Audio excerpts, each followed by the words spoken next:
Et si nous arrêtons de concevoir les services numériques pour les usagers?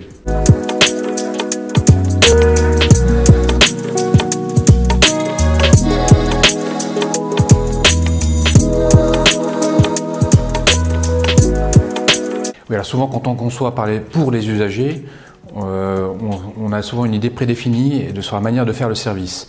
Et l'idée, c'est véritablement de basculer la perspective et de se préoccuper véritablement du point de vue de l'usager et de le concevoir avec l'usager. Il faut véritablement comprendre son comportement face au service, face aux démarches administratives. Souvent, l'attention est focalisée sur le numérique, alors qu'en fait, parfois, c'est juste la démarche en elle-même qui n'est pas forcément comprise. La démarche peut faire peur aussi.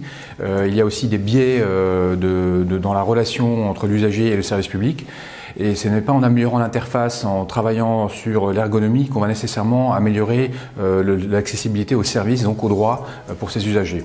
Ce qui importe, c'est vraiment de comprendre leur point de vue et de partir de leur vécu pour arriver en fait à concevoir la relation entre l'usager et l'administration, et le service public plus exactement. Alors si on croit le rapport du défenseur des droits, les difficultés d'accès au service public concernent plus de la moitié des usagers, ce qui est énorme. Et 12% d'entre eux même disent que c'est souvent ou très souvent qu'ils sont en difficulté face à un accès aux droits.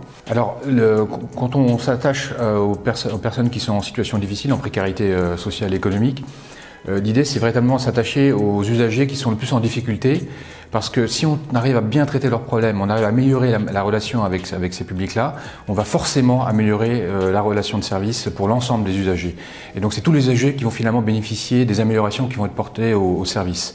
Donc il est vraiment essentiel de partir des problématiques de ces personnes en difficulté. Ces personnes ont parfois peur, il y a une implication forte par rapport à l'accès aux droits, puisqu'il y a des conséquences financières potentiellement. Et puis aussi, il y a la compréhension de la démarche et la facilité de rentrer en relation avec l'administration.